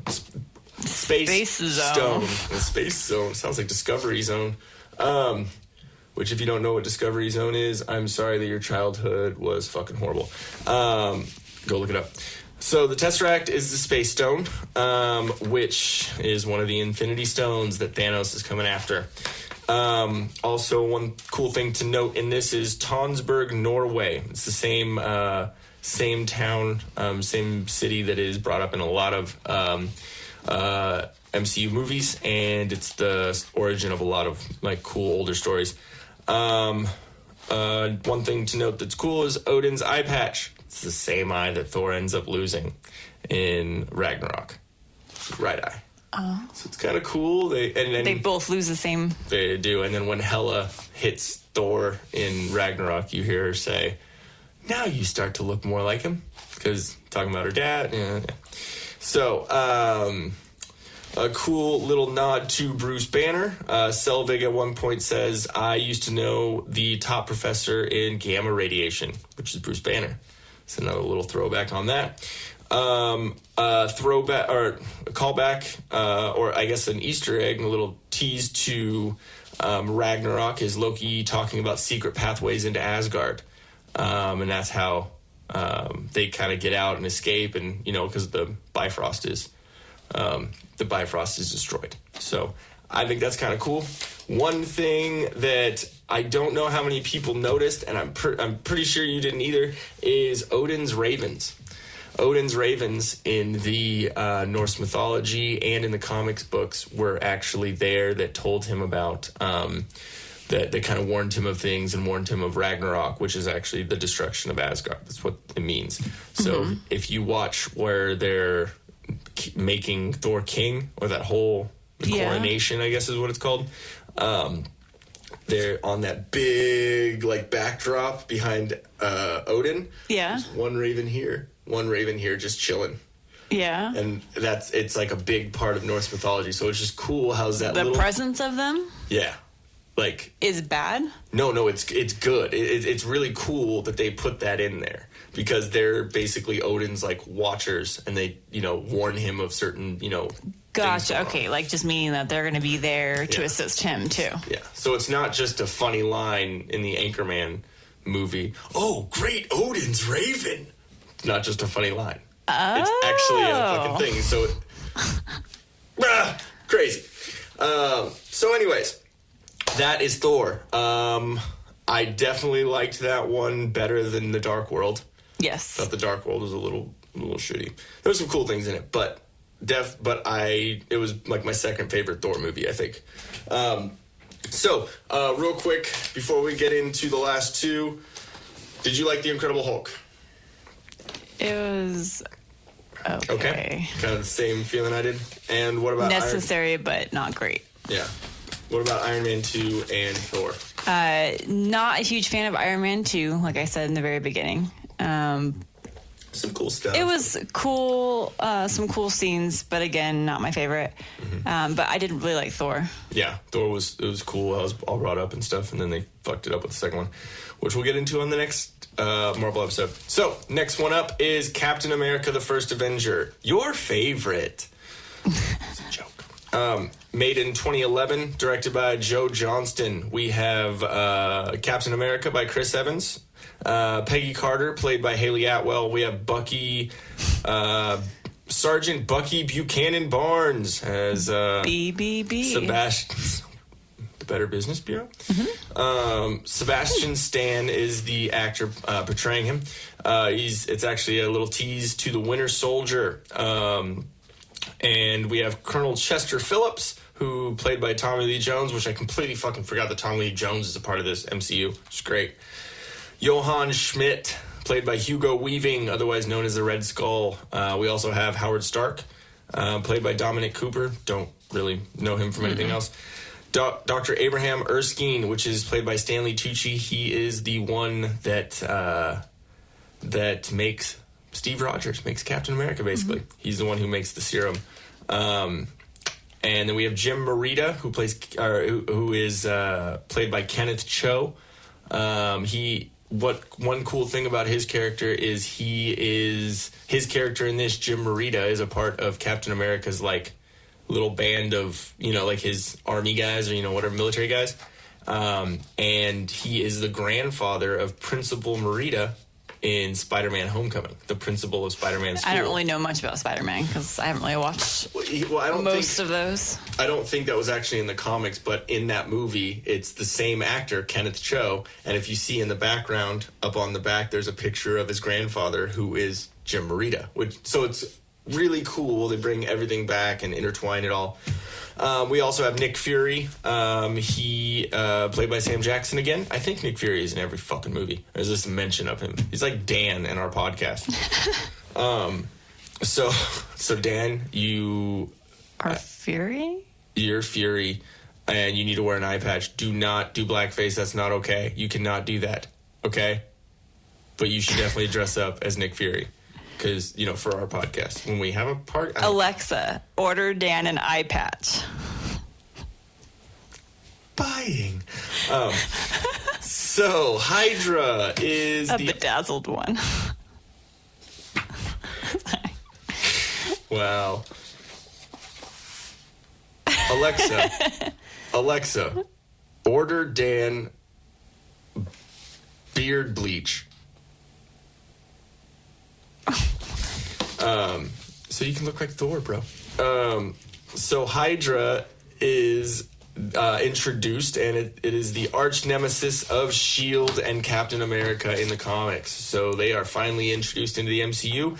And Johann Schmidt, who ends up being Red Skull, is the leader of Hydra. It's also kind of cool that when there's a scene where Johann Schmidt shoots someone and the blood gets splattered on the Hydra skull on the logo, and Red Skull blood, kind of cool. Yeah.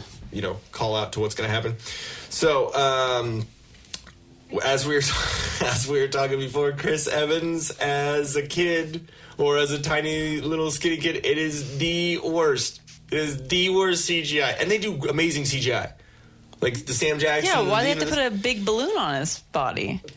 Okay, so God. he reminded me of I don't even know the actor's name, but it's on all those bad comedies. He's like the really dorky actor. Talking about David Spade? No, not David Spade. I can picture him right now, but it's the same deal. He's Nick like Swartzen? No. I don't even know. I couldn't even tell you what the kid's name is. I don't even know what he's even played in recently. But he's always like. Oh wait, was he in like Road Trip? Yes, that one. Yeah, DJ Angles or and DJ he looks something like that. Yeah, like you go. Yeah, and then exactly. He would. Like the one in Road Trip, the one that has sex with the really, really big fat black girl and then has the undies, the big Jaguar undies. It's that actor. It reminds me my God, with a bigger head. Yes.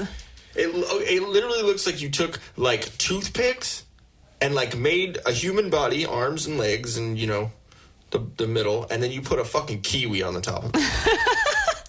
Like that is the difference. So bad on y'all on that one. I mean, it's amazing you gave us the story, but come on, fucker. It looked so bad. Yeah, exactly. It was just so not believable.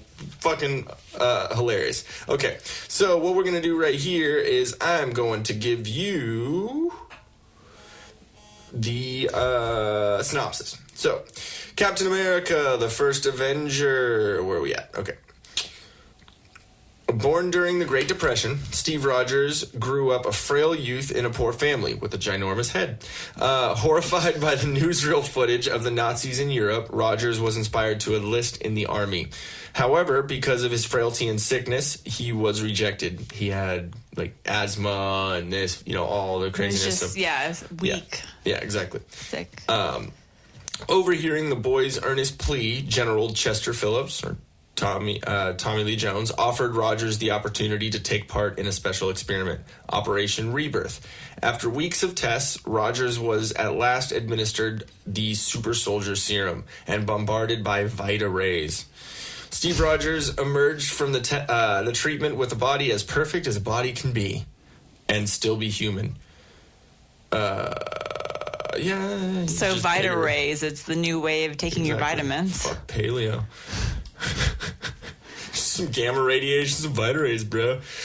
Rogers was then put through an intensive physical and tactical training program. 3 months later, he was given his first assignment as Captain America, armed with his indestructible shield and battle savvy.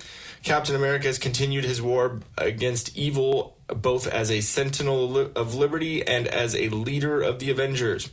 So there is our synopsis, which is pretty right on. I personally think that it was Dr. Erskine that gave him the opportunity to become a super soldier, not Tommy Lee Jones, because actually Tommy Lee Jones didn't fucking believe in him being the super soldier. So, bad on you, Wiki.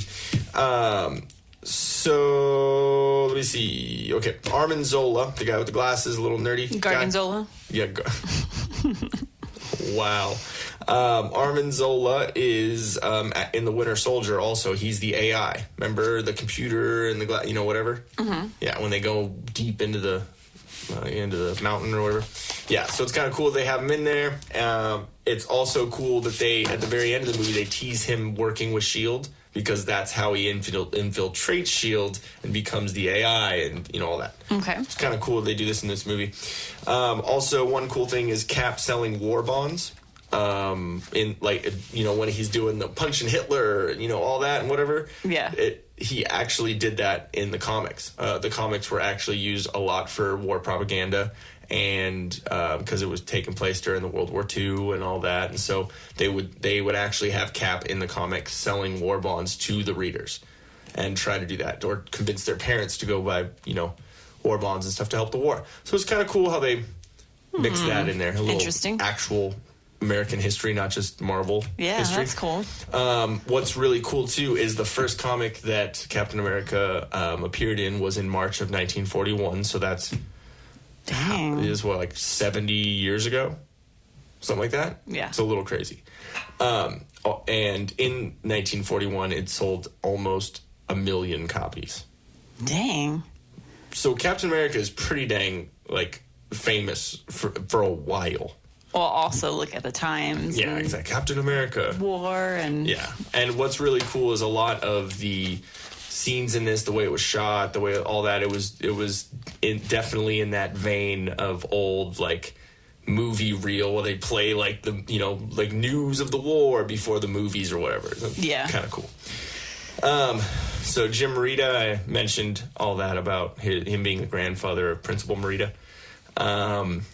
The first object of vibranium that we see is Cap's shield. We see Tony Stark, obviously, you know, a couple of movies before, make the vibranium element, but this takes place in the 40s. Yeah, so prior it's still to the first. all that. Not the first vision of it in the MCU, but along the timeline of whatever. Yeah. So we also see Tonsberg, Norway. In this one, it's the same as in Thor. And this is where the Tesseract, or the Cosmic Cube, as it's known as in this movie, is hidden. Is the Tesseract the blue? The blue cube, okay. Yeah. So what's really cool is the Tesseract is known as the Jewel of Odin's treasure room, which is known throughout the MCU and stuff, which is really cool. And it gives a real Indiana Jones, kind of like Raiders of the Lost Ark, like Last Crusade kind of feel when they're like driving out there and it's the Nazis and they're trying to find this trinket, this little whatever, which I think is kind of cool. Yeah. And you really like Indiana Jones. Yeah, I do.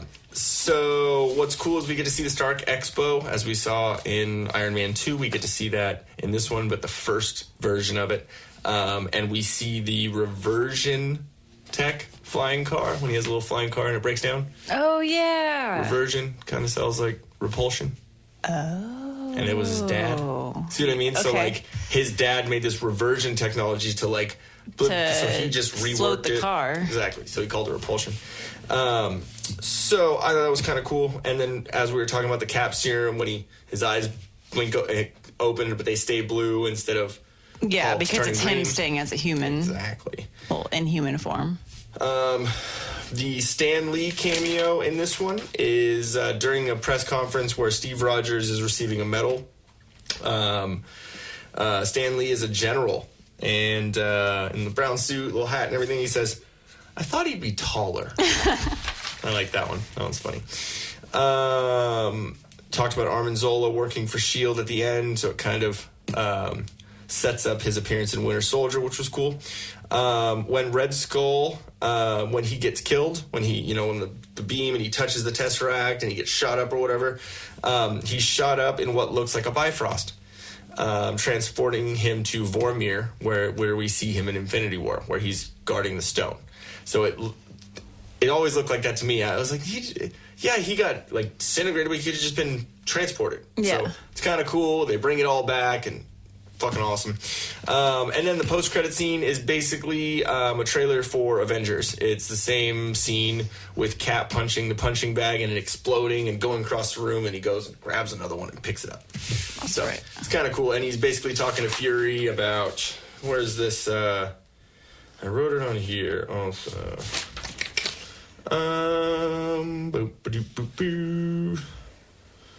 Yep, I guess I didn't write it down. Yeah, okay, cool. So we're going on to Avengers 2012, our last movie of Phase 1, aka Marvel's The Avengers, also known as Avengers Assemble. It is directed by Joss Whedon. I thought it was a pretty good portrayal. What? Yeah? That's right, Joss Whedon. Joss Whedon. So the reason why it's called Avengers Assemble is because in a lot of countries there's the show called The Avengers, where it's very popular, and it would get a little confusing. So they called it Avengers Assemble, which is kind of cool. Little tidbit. So we have Tony Stark, Steve Rogers, which are Iron Man and Cap, same actors. No one's changed on those. Bruce Banner, the Hulk is back, played by Mark Ruffalo. His first appearance as the Hulk, which I think is cool. I like his portrayal. He's good. We got Chris Hemsworth as Thor. Another funny little thing that he's known for in this movie is Tony Stark calling him Point Break. Don't worry, Point Break got a mean swing. We have Natasha Romanoff, played by Scarlett Johansson as Black Widow. We have Clint Barton, played by Jeremy Renner, comes back, and he is actually Hawkeye in this one, which is cool. We have Loki again, played by Tom Hiddleston, another amazing addition to his character on this, played as the God of Mischief, or as Hulk likes to refer to him, Puny God. We have Agent Phil Coulson, played by Clark Gregg already, known as Son of Call also. We have Agent Maria Hill, played by Kobe Smulders, or Robin from How I Met Your Mother.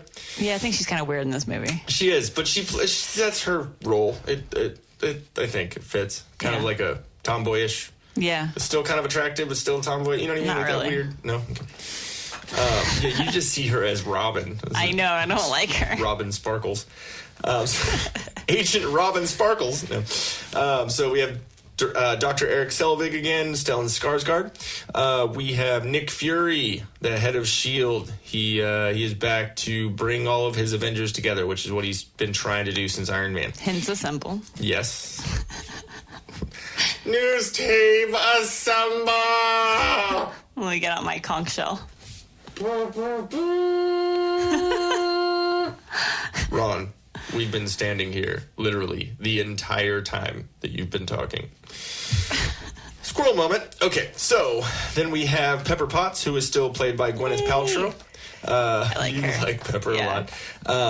She's funny and she's intelligent. She is. She has little quips. There's a lot of funny little jokes in here. There's one thing that I will say about Joss Whedon, his portrayal of the Avengers and his comedy in this is he does a lot of like callback jokes where it's like there's a joke played by one person and then the person that the joke is played on plays it back against the other person. Like within it, it's pretty like funny little things. And what she says, it was like a 12% joke. Like, you know, Tony Stark says something about like, oh yeah, well it's just 12%, so it's no big deal. And then within 30 or 45 seconds, Gwyneth Paltrow comes back with oh well, I was having 12% of a moment. So it's like kind of funny. She like pokes him. I like her acting in this. It kind of grows a lot with this. But and then Thanos is in the end credit scene, which it's our first view of Thanos. But what is crazy is that's the only time that they have another actor portraying Thanos. It wasn't Josh Brolin on that. It was Damien Poitier. Okay. I don't know who he is. Yeah. But it was a cool little thing to note that Josh Brolin, even in the little tiny scenes, the end credit scenes and all that before Infinity War, he was the one who did his voice act, or his character acting, I guess. I don't know what the fuck I'm trying to say. Don't worry, guys, we're almost done. So, the first Avengers comic was in 1963, which is pretty cool that all of this has been around for so long. All these comics have been around forever, which is great. I just love that they're making it anew and having all this awesome vision. Introducing a new generation to them. Really, really cool. I don't, think they deserve it, but everything done for them. Jeez, no, I'm just kidding. Okay, so it's cool. You see Project Pegasus, which is S.H.I.E.L.D., NASA, and the Air Force's joint project to study the Tesseract and harness its power. It's also in Iron Man 2, Thor, and Captain Marvel, which is cool. Yeah. Sorry. I have like an instant. The Captain Marvel face. But it is cool that even all the way back to the sixth movie, what is it, sixth? The sixth movie in the series is talking about Project Pegasus. I believe it was mentioned in a couple movies before that, but it's just cool that Project Pegasus, which is the project that Wendy Lawson in Captain Marvel is working on with the Tesseract. Oh, that's right. It's called Project Pegasus. Isn't that crazy that it's from back here? Dang. Yep. Okay. They should have mentioned Wendy Lawson if they were thinking about doing that already. But anyways. Okay. So, spoiler warning, Phil Coulson dies because he's stabbed by Loki. Remember? Yeah. I don't like Loki. Yeah, I like him now. He's changed. He's come back around. But I didn't like him at all. He was still a good character, like good portrayal, but he was a dick. The crazy thing about Phil Coulson's death is the movie actually almost got an R rating because of it, because kids and the impact that it had, and it was... For that moment? Yeah. Interesting. One little funny thing also is them calling out Cap for saying language. Someone says ass or something like that, like it just comes out when they're fighting and Cap says language. So there's a running joke about that throughout the movie about everyone. And I think Nick Fury even says something like, did you really tell Tony to watch his language? It's great. I thought it was funny because he's such a pure... Well, he's like the old man. Yeah, exactly. But so they should respect their elders, actually.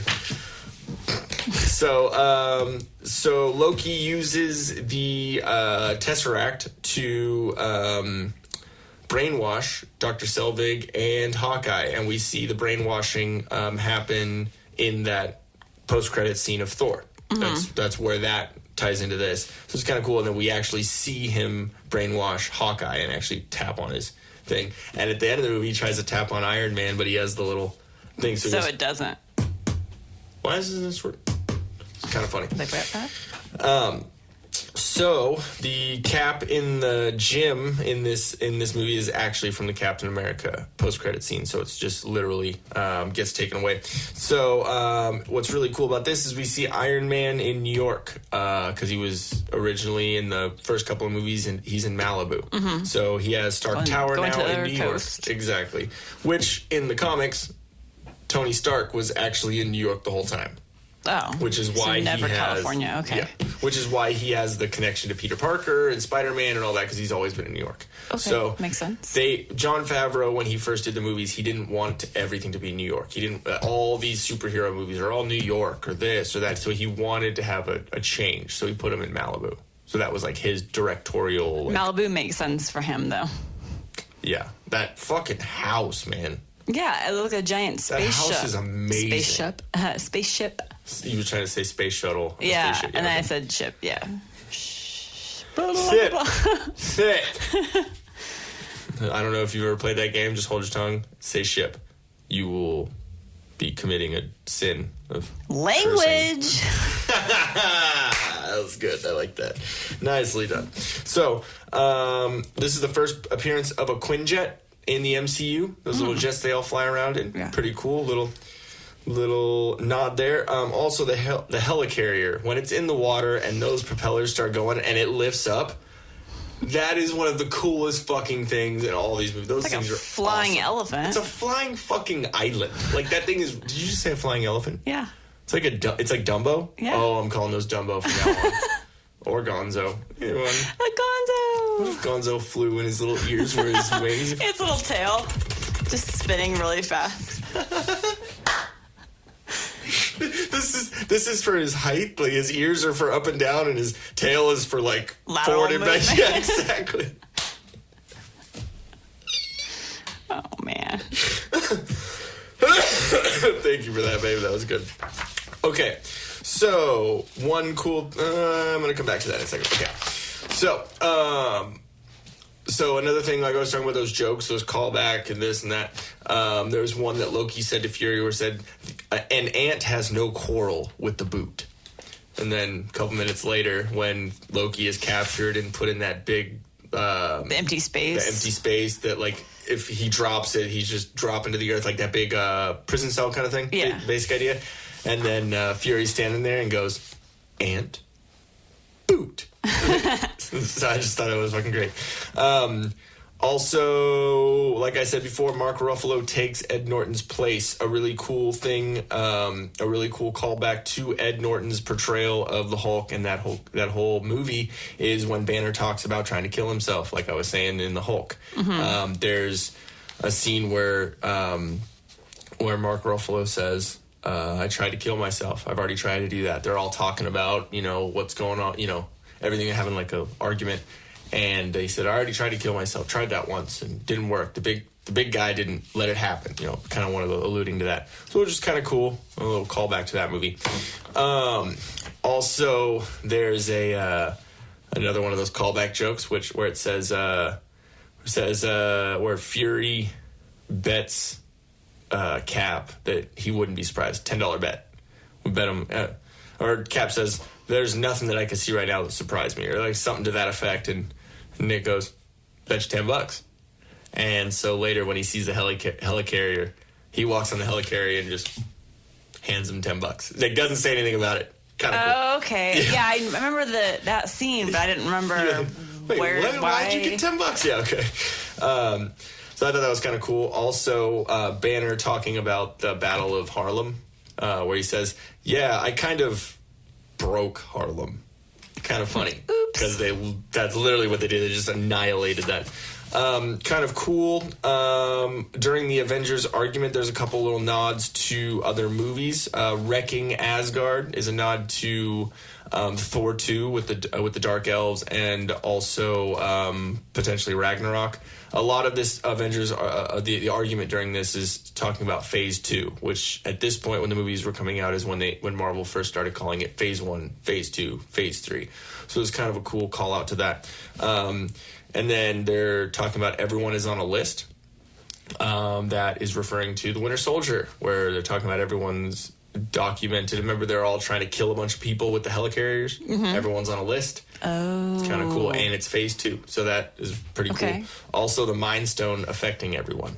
It's a call out to Vision. And, Yep. Little Indian dot. Yeah, a little dot. Yeah. Yellow. Oops. So also we get to see the Mark 7 Iron Man armor, which I think we had Mark 4 and 5, I believe, in Iron Man 2, which was a suitcase armor, and then another couple. But this one is really cool because it drops out of the building and he jumps out and connect like in flight, like what in free fall. Yeah, because before it was. Like the suitcase sits next to him, and then does he step into it? Well, the first ones where he had to be in a thing, it puts it all on him. Yeah, right? like the actual physical machine or robot puts it on him. The suitcase, which was funny, I forgot to mention this in Iron Man 2. It's Happy throw it at him. Yeah, Happy throws it at him, and he goes, boom, and he punches into it, and then pulls up. I think, or maybe he steps into it. Yeah, I think he steps into it, punches, and then pulls up. And then Yeah, it's really, really cool. It's a really, really cool scene. But one thing that's cool is they call it the football, which is a nod to the U.S. government calling the nuclear codes. Yeah. It's called the football. So they call it the football also because it's this crazy weapon. So I thought that was kind of cool. But that was, I think, Mark 3 or Mark 4. And then this here is Mark 7, which is cool because in mid-flight he jumps out, no parachute, nothing, and then this little pod comes down, then bink, breaks open and gives him all of his pieces. Yeah, kind of cool. It finds him. How they're like evolving his armor and making it cool. Now his armor with the nanoparticle shit is just fucking cool. He can call to it, where he can be somewhere and call his suit. And that's in Iron Man 3. Oh, Iron Man, shoot. Yeah. Okay. Yeah, I'm trying to think. What is the scene? Where's the scene where it's stuck? It's stuck in the barn. Yeah, that's in Iron Man 3. And it can't get out because he's calling it, and it's stuck in there because they have the door. Now. Yeah, it's good. Damn. But it's kind of cool because I like that correlation too, which we'll get more into in Phase 2 because that's the first movie of Phase 2. It's kind of cool because it has that same kind of jokey timing thing that Thor does in Avengers when he's fighting the Hulk, and he just waiting for his hammer to get to him and has to fly through all this shit. He's like, hello. Yeah, he's didn't time it too well. Which then they call that back in Ragnarok. Oh my god, my brain's gonna explode with the callbacks. So, we'll get through this, I promise, guys. So our Stan Lee cameo is in the newsreel. It's probably about his smallest cameo that he has, which is crazy because it's one of the biggest. Is the biggest MCU movie to that point. But it's him in the newsreel or the news files that they're looking up. He's sitting at a chess table in the park, just playing chess. Doesn't really say too much. So let me see. Yeah. So one thing that was cool is at the end of the movie, because it's Stark Tower, right? So it says Stark has the A in it, in New York. And then during the fight, during the Chitauri, during all this and all that craziness, they knock off all the letters besides the A. So Avengers Tower. Yeah. So as he's creating, you see him with the blueprints with Pepper making the Avengers Tower, or planning for it. You see different little files like laid out across, like fanned out across the table, and it has a hammer and a mask and a shield, and like, so it's different floors in Avengers Tower where they can train. So it's kind of cool. Like, he's already thinking of everyone in Avengers. Everyone has their own shit. Like, I think that's kind of cool. What the fuck? This was the last Paramount / Marvel movie before the Disney merger, which is kind of cool. Odin's ravens are also there during Thor and Loki talking on that mountain where he, like, remember they capture Loki and they have him in the Quinjet, and then Thor comes and lands on the top of the jet, and Loki's all, I'm always scared of thunder, like, kind of like, or lightning or whatever. And so he takes Loki, throws him on a mountain, and they go and they're up talking. There's two little ravens just chilling right there. So it's still Odin looking after all of it. Kind of cool, so right? He's still there, even though not physically. So cool. Sorry. Also, like I was saying, Iron Man calls Thor Point Break. Fucking hilarious. And he also calls Iron Man also calls Loki Legolas, like from Lord of the Rings. Oh, okay. So great. Wow. The gold, the art, everything's so fucking hilarious. Okay, post-credit scene, we have the Thanos reveal, which, like I said, isn't Josh Brolin. It's Damien Poitier. But it literally wasn't anything. It was like this, like, look back, and you just see this big fucking Barney looking purple dinosaur. So you see that, and what's cool is what is said by the Other, which is the character's name. He's basically a being in the universe that talks to Thanos. Kind of basically what he says is to challenge them is to court death, which is really cool because what he's saying is he's talking about the Avengers. He's talking about Earth, all these Earth's mightiest heroes and all that, telling Thanos, you might die, fucker, if you go mess with them. What's cool about that is originally in the comics and the Infinity Gauntlet storyline, comic line, which this is all basically based off of with Thanos there and all that. In that, Thanos's goal in the actual comics was he was doing all this destruction, all this death, all this killing half the people in the universe. It was to impress the goddess of death, which we learn is Hela later on in the movies. I think they changed that for the MCU just to make Hela crazier, but in the actual comics, his whole point was he was trying to court death. To challenge them is to court death. Kind of cool little callback, right? Yeah. Potentially. But just that wordplay. It's just really cool how they do that. Marvel is, and this was before Disney had anything to do with them, which is crazy that they already were thinking about all this shit. So the last post-credit scene is them sitting around the table eating shawarma. Oh, was it after all the chaos? After all the chaos, and the restaurant's a mess. What's really funny too is while they're all fighting, Tony, when Tony goes through that big flying fucking caterpillar or whatever, he like flies through it and like in the mouth, out the butthole kind of thing, and it explodes. Yeah. And then he like lands on the ground and like kind of does a little superhero like ba-bam, like a little stance. You see in the side it says shawarma, so it's like the actual shawarma place that they go to.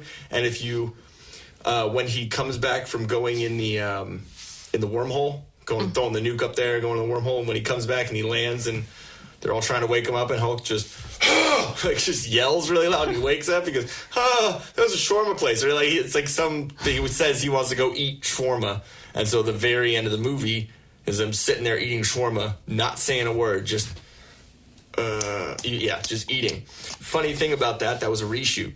That was not originally the first shoots in the film. They had to bring all the actors back to do that reshoot because they were just going to throw it in there. Funny thing about that too, Chris Evans was doing a movie where he had a mustache. So they were doing a reshoot. He couldn't cut his mustache for this other movie that he's filming. So if you watch that end credit scene where they are all eating, you see Cap just has his hand over his mouth like this.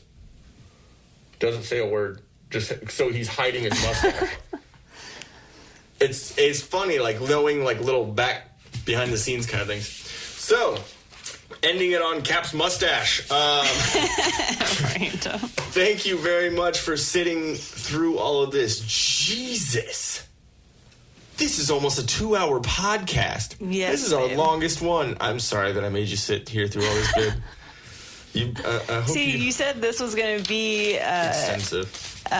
Ian heavy. Yeah. Yeah. Definitely was. Did you get 20, 30 words in there? Maybe 10. And I laughed. Sorry, guys. Sorry. But I know that, next week we're going to have James and Nick on. James Frasca and Nick Wright, two of our good buddies. We're going to have them on talking about some cool stuff. They have been in the military for, I don't know what they are currently. We're going to find out. I'm a horrible friend at this point, but we're going to ask them a lot about it. And I'm actually kind of glad that I have either forgotten or don't know at this point, because we can learn on the podcast. We can have real reactions to everything, which is cool. So we're going to have them on, ask them some cool military life questions, ask them to explain their pet peeves, which is kind of funny because they were a part of it. And then, just kind of have fun, see what's going on. And it'll be April Fool's when we release it. It's going to be April already. That's crazy. We only have like 32 days until Endgame. I'm so excited. That sounded overtly sexual. Sorry, guys. Endgame party. Endgame. Okay. So, anyways, guys, I'm going to get out of your ear holes. And Jen really hasn't climbed in on this podcast too much to your ear holes, so she's just going to kind of take her foot out. Yep. I have to literally crawl from over my head. Hello. Out. Hello. like a little gopher. Wow. There's some Kenny Loggins for you. Caddyshack is pretty much what people know that as. So anyways, shout out to Chelsea Smile Clothing. ChelseaSmile.co. ChelseaSmile.co. ChelseaSmile.co. Go there, check out their awesome threads, and use the promo code TDP for 20% off your purchase. And don't forget to subscribe. Hit that little bing, and then you'll be able to hear our beautiful voice and ugly voice. Her beautiful, me ugly. Speaking about everything under the sun and whatever you would like. If you have a subject that you think you'd like us to talk about or anything, give us a message. If not, and we will catch you next week. Anything else you want to throw in there, babe? No, I think we're good. No? Okay. Dan. I meant to say Alexa first, so hold on. Alexa, order Dan the entire Marvel Cinematic Universe DVD line. Sorry, Dan. Love you. Can you just let us know what the bill for everything is? We're not going to pay it. The Amazon status. We just want to know your order list from just these last 3 podcasts. He's turned off Alexa. Oh yeah, he does not listen with his Amazon Echo on anymore. Not at all. So, if you do, that's on you, bro. Fool me once, shame on you. Fool me twice, can't get fooled again. All right, so yep, did our Chelsea Smile coat. Promo code TDP, get that 20% off. And I think that's it. We'll catch you next week with James and Nick. Thank you very much, guys, for sitting here and listening to this ridiculous podcast. I just wanted to make sure we passed the actual 120-minute mark. That's why I kept talking for a minute. Sorry, guys. Hopefully you just skipped the last 2 minutes. Love you guys out there. Thank you for listening. Make sure you subscribe. Tell all your friends. Yada, yada. Love you, babe. Love you. Bye. Bye-bye. For any other info or a way to contact us, go to facebook.com/TILDEATHPDCST. That's facebook.com/TillDeathPodcast, podcast without the vowels. Thank you very much for listening. We'll catch you next time.